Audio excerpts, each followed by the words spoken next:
নমস্কার বন্ধুরা, কেমন আছো সবাই? ভালো আছো তো? আমি নবমিতা রান্নাঘরে তোমাদেরকে স্বাগত। আজকে আমি তোমাদের জন্য একটা মিষ্টি রেসিপি করে দেখাবো। মিষ্টিটা হলো ছানার কালাকাঁদ। কালাকাঁদ তো আমরা সবাই জানি, আমরা প্রায়ই দোকান থেকে কিনে খাই। তা সেই মিষ্টিটা যদি আমরা বাড়িতে বানাই তাহলে তো আমাদের খুবই ভালো লাগে, বলো? বাড়ির লোকেরাও খুশি হয়ে যাবে যে আমার মা বা আমার ওয়াইফ এটি বানিয়েছে। সেরকম বানিয়ে যদি তোমার আত্মীয় স্বজন বন্ধু বান্ধবদের খাওয়া, তারাও খুব ভালো বলবে। তা আমি বাড়িতে অনেকবারই বানিয়েছিলাম, খুবই ভালো হয়েছে। তাই এই রেসিপিটা তোমাদের সাথে আমি আজকে শেয়ার করব। আর তোমাদের যদি রেসিপিটা ভালো লাগে তাহলে প্লিজ একটা লাইক, একটা কমেন্ট আর একটা সাবস্ক্রাইব করে দিও। তোমাদের সাবস্ক্রিপশনটা না খুব জরুরি আমার জন্য। এটা কিন্তু পুরো ফ্রি, টোটালি ফ্রি। তাই প্লিজ প্লিজ একটা সাবস্ক্রাইব করে দিও। এসো দেখো আমি আজকে ছানার কালাকাঁদ কি করে বানাই। আচ্ছা, আমি তোমাদের যে মিষ্টিটা বানিয়ে দেখাবো তার নাম হচ্ছে কালাকাঁদ। এর জন্য আমার লাগবে হচ্ছে 3 প্যাকেট দুধ, মানে 1.5 লিটার দুধ, আর একটা ছোট বোলের 1 বোল চিনি গুঁড়ো। এই চিনিটা যখন গুঁড়ো করেছি ওর মধ্যে এই গোটা 4-5টা ছোট এলাচ দিয়ে একসাথে গুঁড়ো করে নিয়েছি। আর লাগবে হচ্ছে আমার হোয়াইট ভিনিগার। এবার আমি কি করব দেখো। কালাকাঁদ বানানোর জন্য যে আমি দুধটা নিয়েছিলাম সেই দুধের মধ্যে থেকে 1 প্যাকেট দুধকে আমি গ্যাসের মধ্যে একটা কড়াই নিয়ে তার মধ্যে বসিয়ে দিয়েছি। এবার কি করতে হবে দেখো, যে ভিনিগারটা নিয়েছিলাম, যখন দুধটা গরম হয়ে যাবে, জাস্ট বেশি ফোটাবার দরকার নেই, একবার যখন ফুটে উঠবে তখন তার মধ্যে অল্প একটুখানি ভিনিগারকে, গ্যাসটা কমিয়ে দিতে হবে, দিয়ে অল্প একটু ভিনিগারকে এর মধ্যে দিয়ে দেব। দেখো, এটা কিন্তু পুরোপুরি ছানা হবে না, কিন্তু জাস্ট একটু দুধটা কাটা কাটা দানা দানা দানা দানা মতো হবে। একটু টাইম লাগবে, এটা করতে কিছুই লাগে না কিন্তু, দেখলে তো, দুধের প্যাকেট আর তোমার চিনি, একটু এলাচের গুঁড়ো, ব্যাস, তাহলেই কিন্তু একদম দোকানের মতো কালাকাঁদ তৈরি হয়ে যাবে। কিন্তু একটু সময় লাগবে, একটু ধৈর্য ধরে আস্তে আস্তে করলেই কিন্তু তখন আর ইচ্ছা করবে না দোকান থেকে কিনে খেতে।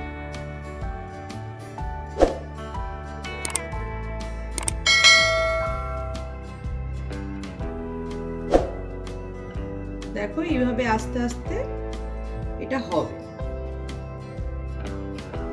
1 লিটার দুধ যেটা আমি বসিয়েছিলাম তার মধ্যে ভিনিগারটা দেওয়াতে দেখো এবার আস্তে আস্তে কেমন এটা ছানা ছানা মতো হয়েছে, কিন্তু এটা পুরো ছানা হবে না। এইভাবে হালকা দেখো ছানা ছানা দানা দানা মতো তৈরি হয়েছে। এটাকে এবার কন্টিনিউ নাড়তে নাড়তে এই জলটাকে আমায় শুকিয়ে নিতে হবে পুরো। জলটা যখন অনেকটা শুকিয়ে শুকিয়ে আসবে তখন এর মধ্যে আমি চিনির গুঁড়োটা দিয়ে দেব, কিন্তু কন্টিনিউ এটাকে নেড়েই যেতে হবে। কালাকাঁদ মিষ্টি তো আমাদের সকলেরই ভালো লাগে খেতে, যদি সেটা আবার বাড়িতে বানানো হয় তাহলে তো তার মজাই আলাদা। তোমরা ট্রাই করো, খুব সোজা কিন্তু বানানো।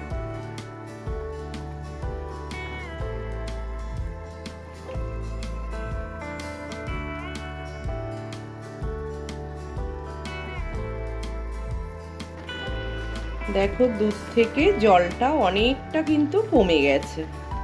এবার আমি এর মধ্যে চিনির গুঁড়োটা মিশিয়ে দেব।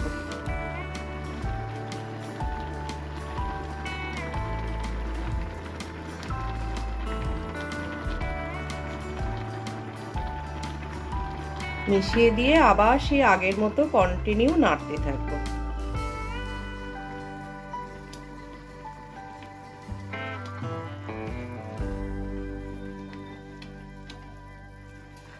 এটা নাড়তে নাড়তে একদম শুকিয়ে যাবে।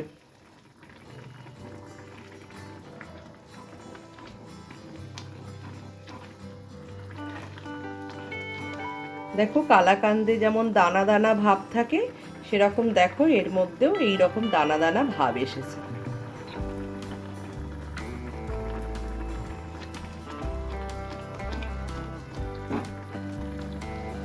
দেখো এটা জলটা মরতে মরতে একদম শুকিয়ে এসেছে। এবার এটা পুরোপুরি শুকিয়ে যাক। শুকিয়ে যেতে আমি কি করব, এবার একটা গ্যাসটা কমিয়ে দিলাম, দিয়ে আমি একটা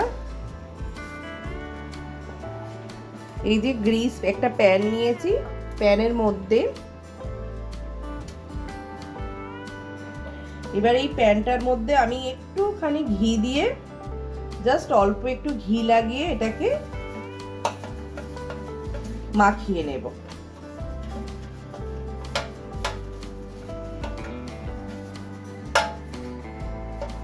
মাখিয়ে এর মধ্যে ঢেলে একটু সেট করে আমাকে ঠান্ডা হওয়ার জন্য ওয়েট করতে হবে। এবার দেখো এটা আমি এর মধ্যে ঢেলে দিলাম।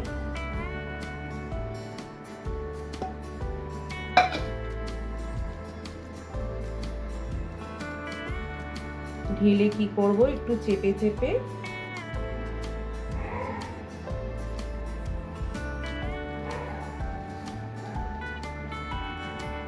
ঠান্ডা হওয়ার জন্য রেখে দেব। তারপর যখন নর্মাল টেম্পারেচারে ঠান্ডাটা হবে তখন আমি কি করব, ছুরি দিয়ে কেটে নেব, কেননা কালাকাঁদ না একটু কাটতেও প্রবলেম হয়।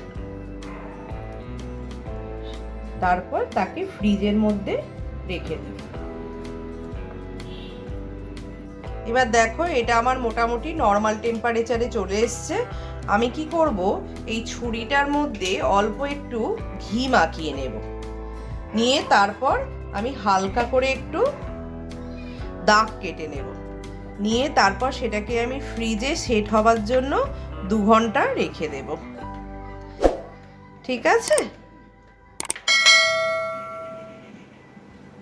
দেখো 2 ঘন্টা বাদে আমি ফ্রিজে রেখেছিলাম তো 2 ঘন্টা, তারপর এগুলো আমার সেট হয়ে গেছে। সেট হয়ে গিয়ে আমি এগুলো পিস পিস করে কেটে নিয়েছি। দেখো একদম দোকানের কালাকাঁদের মতো হয়েছে। তোমরা বানিয়ে খেয়েও কিন্তু খুব ভালো লাগবে, ভীষণ টেস্ট হয় খেতে। আর খেয়ে আমাকে কিন্তু কমেন্ট করে জানাবে। আর তোমাদের একটা রিকোয়েস্ট আমার, প্লিজ আমার চ্যানেলটাকে একটু সাবস্ক্রাইব করে দিও। তোমাদের সাবস্ক্রিপশনটা তো আমার জন্য খুব জরুরি, বলো। ঠিক আছে, সবাই ভালো থেকো, সুস্থ থেকো।